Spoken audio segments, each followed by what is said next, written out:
Bonjour tout le monde. Facile à apprendre, difficile à maîtriser. C'est un peu comme la foi. Chaque enfant peut comprendre le plan du salut, c'est pas difficile, mais à maîtriser, ça, c'est pas évident. D'être un serviteur de Dieu est quelque chose de très complexe. Vous avez peut-être aussi un truc comme ça à la maison chez vous. Là, il y a 4 chiffres qu'il faut trouver. Mais pour 4 chiffres trouvés, il y a combien? 10 000 possibilités. Si vous savez 5 chiffres, c'est 100 000. 6 chiffres, 1 million. Ça monte vite. Quand Paul parle de son service pour le Seigneur, et vous allez comprendre avec le texte que je vais vous lire, il parle de 30 combinaisons possibles. Alors, vous voyez toutes les possibilités qui sont là, autant de points à travailler, à améliorer, à vivre. Alors, je pense que je vais vous lire le texte, et comme ça, vous allez comprendre. Au moins, j'espère. 2 Corinthiens, chapitre 6, les versets 4 à 10. Et j'ai donné à ma méditation le titre de « Les 1001 facettes d'un serviteur de Dieu ». Et voici comment nous nous recommandons nous-mêmes en toutes choses comme serviteurs de Dieu. C'est en vivant avec une persévérance sans faille dans des détresses, des privations, les angoisses, dans les coups, les prisons, les émeutes, dans les fatigues, les veilles, les jeûnes. C'est par la pureté, par la connaissance, par la patience, par la bonté, par l'Esprit Saint, par l'amour sans feinte. Par la parole de vérité, par la puissance de Dieu, c'est par les armes de la justice, offensives ou défensives, qu'on nous honore et qu'on nous méprise, qu'on dise de nous du mal ou du bien. Et encore, on nous prend pour des imposteurs, mais nous disons la vérité. On nous prend pour des inconnus, et pourtant, on nous connaît bien. On nous prend pour des mourants, et voici, nous sommes toujours en vie. On nous prend pour des condamnés, mais nous ne sommes pas exécutés. On nous croit affligés, et nous sommes toujours joyeux, pauvres, et nous faisons beaucoup de riches. Dépourvus de tout, alors que tout nous appartient.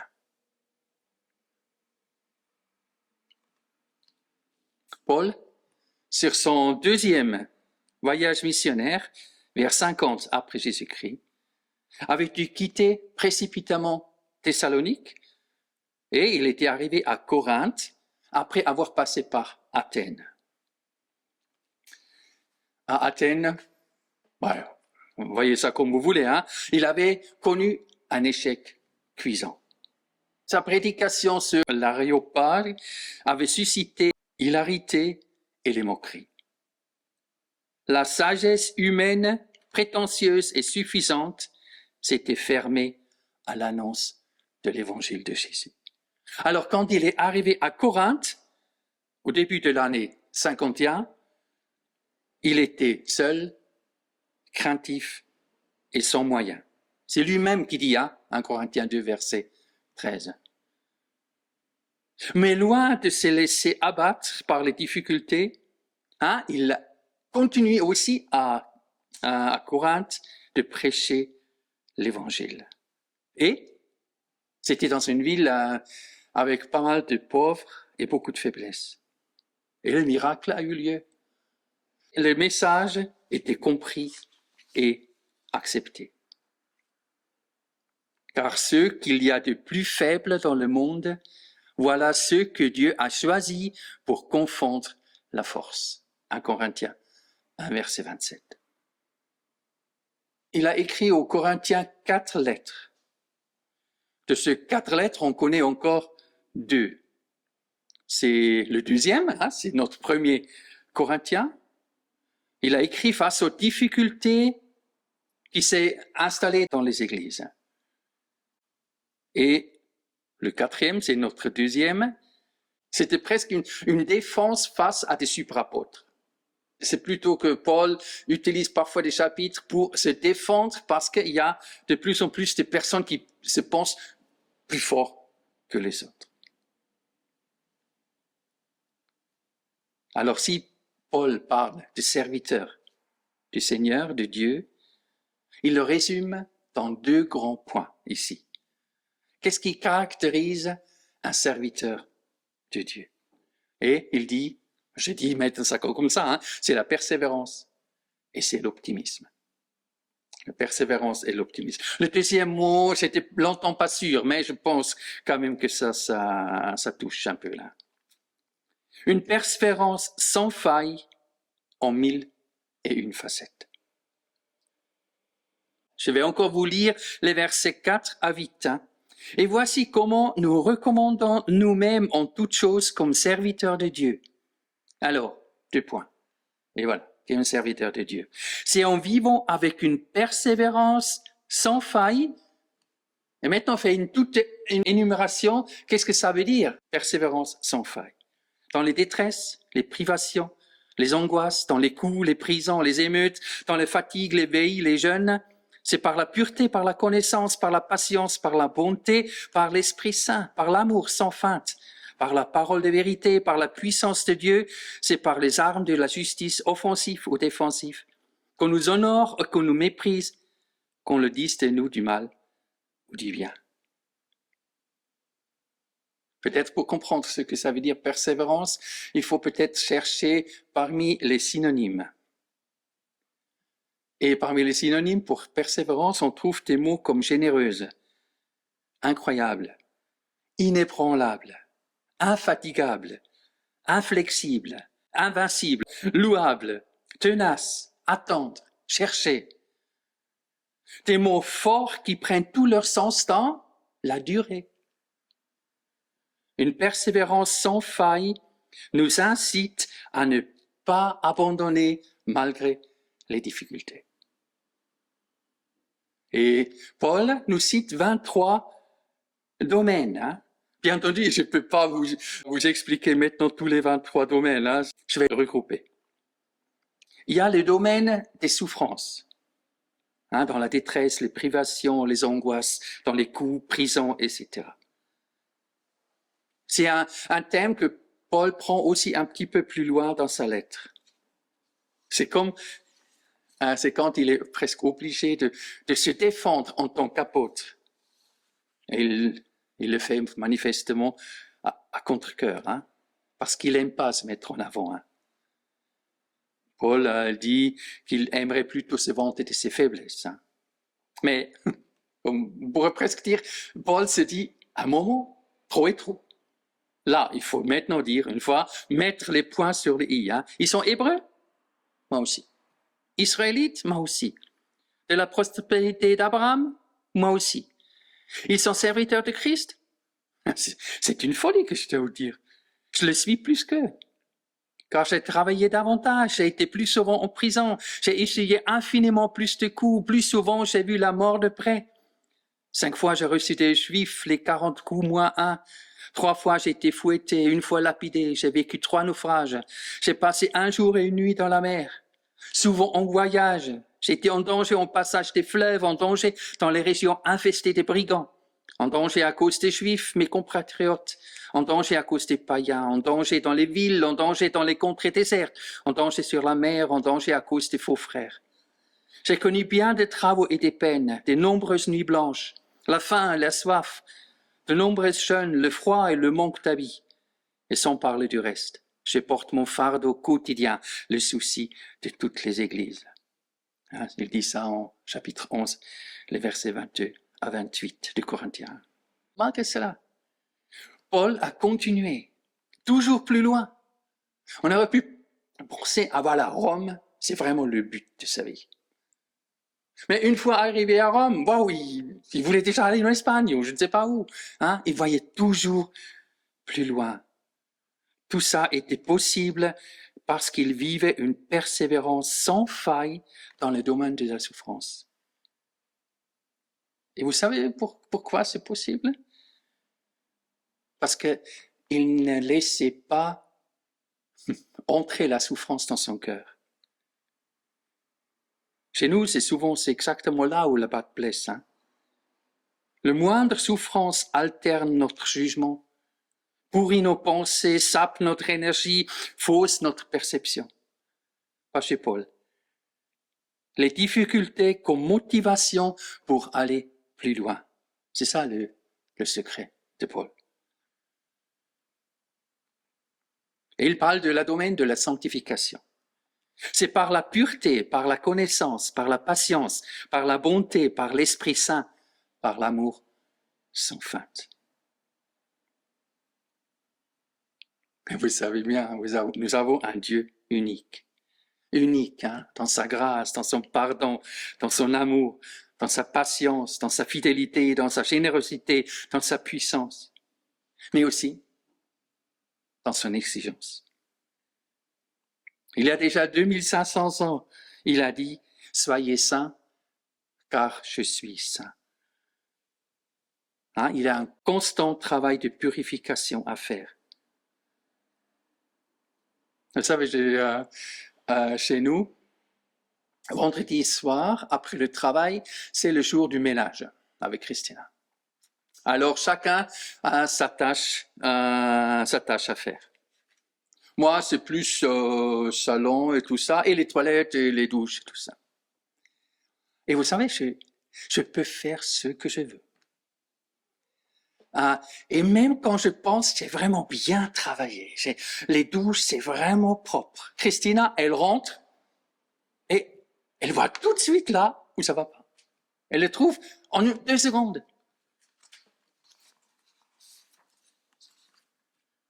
C'est comme ça, c'est mon apprentissage de ma vie. La sanctification est cette recherche après la perfection. Probablement, voilà, là, c'est passé les Jeux Olympiques.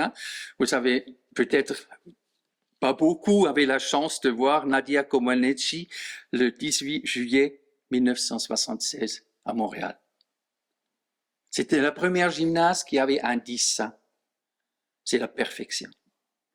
Et je suis sûr et certain, son entraîneur, après qu'elle a fait tout ça, il a encore trouvé des petites bêtes, là où on peut faire un peu mieux.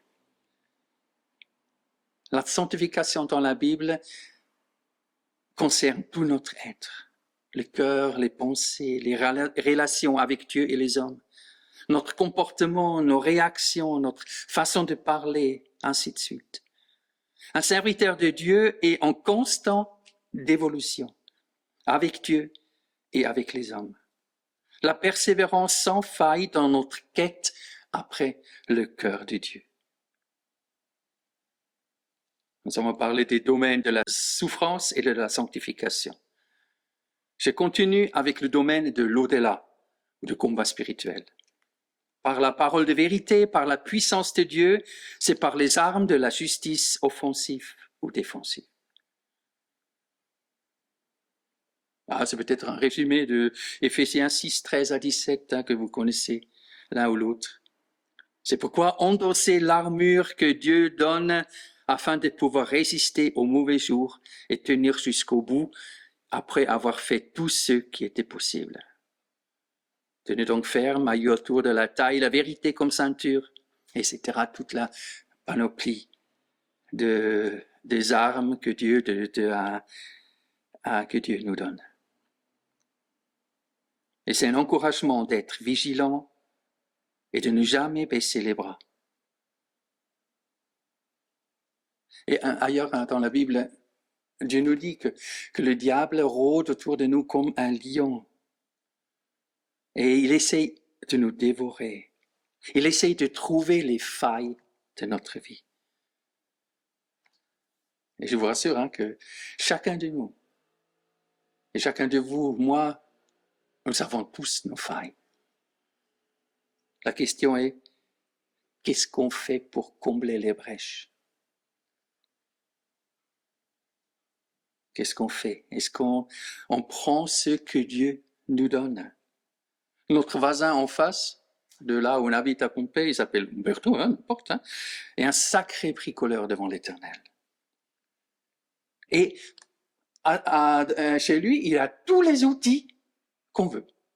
Si j'ai un problème, je peux sonner chez lui et il a le truc adéquat. Toujours. Moi, comme bricoleur Bakoutki, je sais souvent pas quoi prendre pour faire quoi, hein, alors je lui demande. Dieu donne à notre disposition tout un arsenal d'outils pour bricoler notre vie. Sa parole, sa puissance, son amour. Il ne faut pas hésiter à demander. Et il y a le domaine de la perfection. Qu'on nous honore, qu'on nous méprise, qu'on nous dise de nous du mal ou du bien. Paul l'a dit ailleurs avec les autres mots, hein, Philippiens 4, versets 11 et 13. C'est le secret que j'ai appris. M'accommoder à toutes les situations et toutes les circonstances. En dehors de la préparation pour cette méditation, il y a quelques semaines, j'ai beaucoup réfléchi à la question qui apparaît ici. C'est quand j'arrive enfin de faire abstraction de moi-même. Quand j'arrive, après 50 ans de vie chrétienne, quand j'arrive enfin à faire abstraction de moi-même. Quand je vais réussir enfin de ne pas toujours tout focaliser sur moi-même. La perfection sera de laisser enfin Dieu faire son boulot sans toujours être son boulet. Ça. Quand, enfin. 1001 facettes d'un serviteur de Dieu. Je parlais de la persévérance sans faille dans le domaine de la souffrance, de la sanctification, de l'au-delà et de la perfection. Et je passe maintenant très courtement, j'espère, hein, à la deuxième partie de notre passage biblique. Le prêche là, c'est un peu un prêche de vacances, hein, parce que je l'ai écrit entre garder mes petits-enfants, partir en vacances et tout. Alors, parfois ça part dans tous les sens. Hein, je vous demande pardon. Hein, Deuxième partie alors. En 1660, 1660, hein, commençait 12 ans de prison pour John Bunyan. Il était diacre dans une église baptiste à Bedford en Angleterre. Pourquoi il a dû aller en prison? Parce que c'est le roi Charles II de l'époque. Il voulait restaurer l'unité religieuse dans le pays. Alors, il interdisait toute autre prêche qu'anglican. C'était la religion qu'il voulait mettre en avant. Mais Bunyan, il ne s'inclinait pas. Il continuait à prêcher. Et alors, pour ça, il a dû passer de longues années en prison. Et en prison, en 1660, il a commencé son livre le plus connu, traduit en 200 langues, et pour longtemps après la Bible, le livre le plus lu du monde. Peut-être quelqu'un sait de quel livre il s'agit? Ouais, Le Voyage du pèlerin. Il existe plusieurs films, et même sur Amazon Prime, il y a un dessin animé qui n'est pas si mal. Hein. C'est pas un Disney, hein, mais c'est pas le même budget non plus. Hein. Et attention aux enfants. Si vous avez des enfants sensibles, peut-être ne le montre pas, hein, parce que il y a des endroits où c'est un petit peu effrayant, hein, pour les petits. C'est l'histoire de chrétiens qui vit dans la ville de destruction et qui part pour découvrir la ville céleste, la cité céleste. Il part avec un immense fardeau sur son dos, et plus il avance, ce fardeau devient de plus en plus lourd. Et sur sa route, il rencontre évangélistes qui lui montrent le chemin vers la croix. Et devant la croix, il peut, sa charge lui est ôtée, et il continue son voyage en tant que chrétien. Mais vous connaissez bien, hein, vous êtes chrétien aussi, hein, les difficultés viennent que commencer. Hein.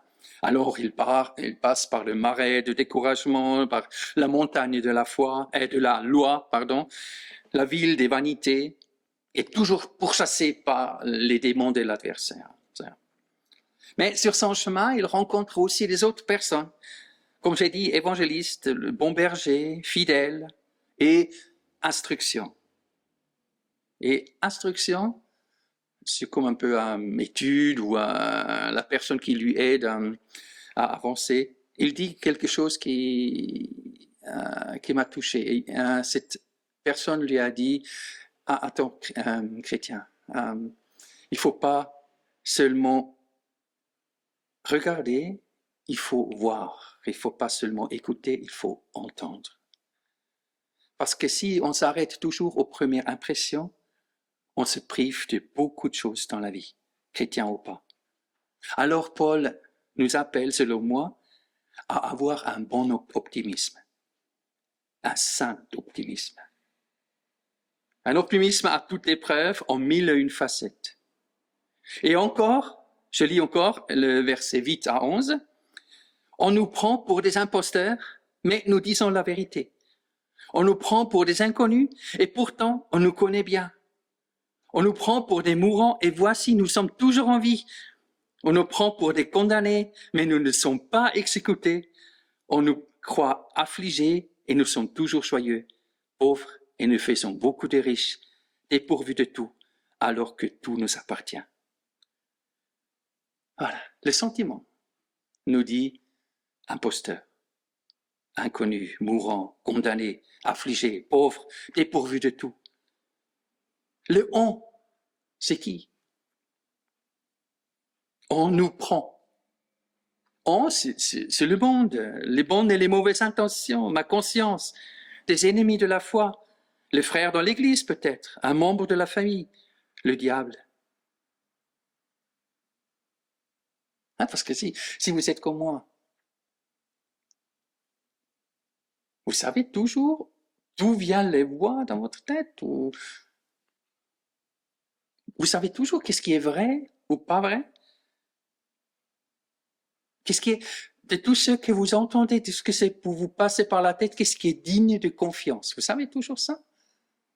Et combien de fois on s'arrête au sentiment et on pense, ah waouh, c'est ça maintenant. Voilà, prenons l'exemple de Pierre. Il pensait bien faire. Avec Jésus, ils sont devenus amis certainement.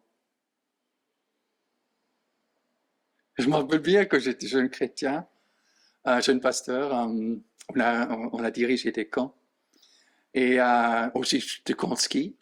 Et alors le soir, qu'on a terminé de faire du ski et tout ça, dans la maison, et dehors, il y avait toute plein de neige et tout ça, on est allé dehors et on a fait des batailles de boules de neige. Et comme toujours, bien sûr, tout le monde était toujours contre le pasteur ou le directeur. Voilà, ça, c'est le kiff, hein, je pense. Et alors, je me rappelle, il y avait un ami d'enfance qui est venu pour la première fois.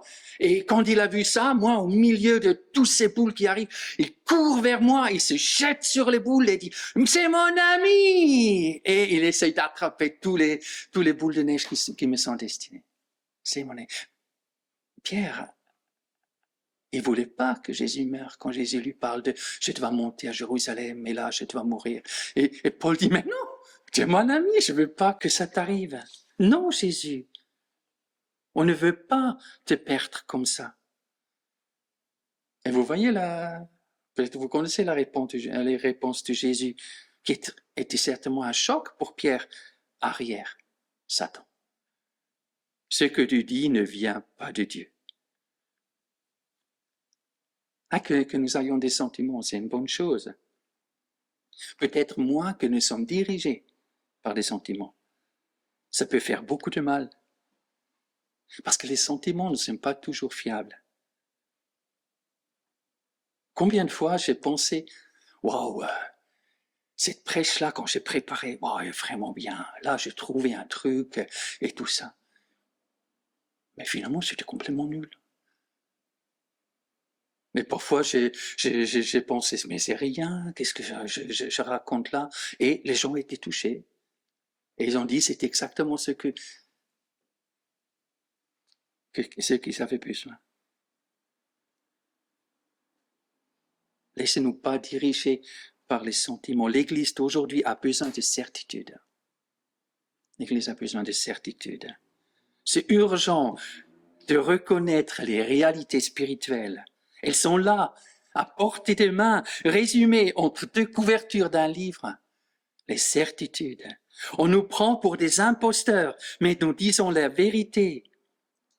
C'est la réalité spirituelle que nous sommes légitimes. Nous sommes légitimes, nous ne sommes pas groupuscules, je ne sais pas quoi, quelque part. Non, nous sommes des serviteurs de Dieu. C'est une réalité spirituelle. On nous prend pour des inconnus, pourtant on nous connaît bien. C'est la réalité spirituelle qui nous dit que nous sommes importants. C'est important d'être là, c'est important d'être ce sel, cette lumière dans ce monde. On nous prend pour des mourants, mais voici, nous sommes toujours en vie. La réalité spirituelle nous dit que l'évangile est imbattable, imbattable. On nous prend pour des condamnés, mais nous ne sommes pas exécutés. C'est la réalité spirituelle qui nous dit que celui qui est avec nous est plus fort que celui qui est contre nous. On nous croit affligés, mais nous sommes toujours joyeux. C'est la réalité spirituelle qui nous dit que les souffrances de ce monde ne sont pas comparables à la gloire qui nous attend. C'est ça les réalités spirituelles. Hein? On nous croit pauvres, mais nous faisons beaucoup de riches. C'est la réalité spirituelle qui nous dit que notre richesse ne se trouve pas dans ce monde. Non. Non, on se gourre complètement. On a des sentiments d'être les pauvres, ça avance pas, mais la richesse est ailleurs. Hein. C'est ça les réalités spirituelles. On nous croit dépourvus de tout, mais tout nous appartient. C'est la réalité spirituelle qui nous dit que nous sommes les hommes et les femmes les plus chanceux de l'univers. Chanceux de l'univers.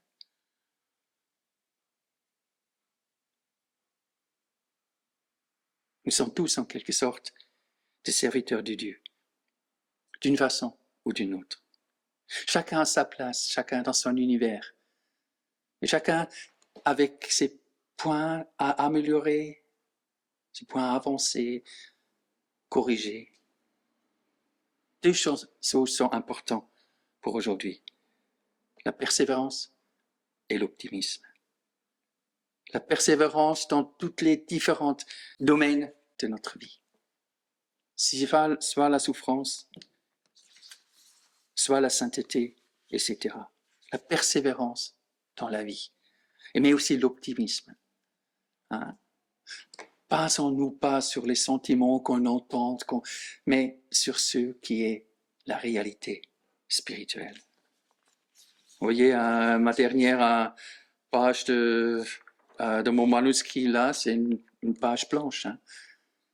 Et j'aimerais bien que nous tous, hein, moi aussi, et vous peut-être aussi, on peut écrire peut-être un nouvel chapitre pour votre vie, pour ma vie. Un nouvel chapitre de serviteur de Dieu. En se demandant où je suis et où je veux aller maintenant. Quel est ce chapitre qui est important maintenant pour moi? Quels sont les points de persévérance que je veux mettre en pratique? Quels sont les points d'optimisme, si je peux dire ça comme ça, des réalités spirituelles que je veux vraiment m'approprier dans ma vie? Qu'est-ce que tu veux, Seigneur, dans ce nouvel chapitre pour ma vie? Hein? Peut-être ça peut tout changer. Hein? Peut-être ça peut te donner une autre orientation pour votre vie. Hein? Et c'est jamais trop tard, hein? Ça n'a rien à voir avec l'âge ou quelque chose comme ça. C'est seulement avec cette volonté, Seigneur, je veux aller plus loin. Hein? Je veux aller plus loin en tant que serviteur de Dieu. Alors, je vous encourage, hein? Prenez cette semaine un moment. Ah, c'est pas évident, hein? Parce qu'on n'aime pas être seul avec soi-même. Pour ça, on est toujours sur le téléphone et devant la télé. Je ne sais pas qu'est-ce que vous faites, hein, mais on n'aime pas. Mais je pense que c'est important pour que vous puissiez sainement avancer hein, dans votre vie avec le Seigneur. Hein.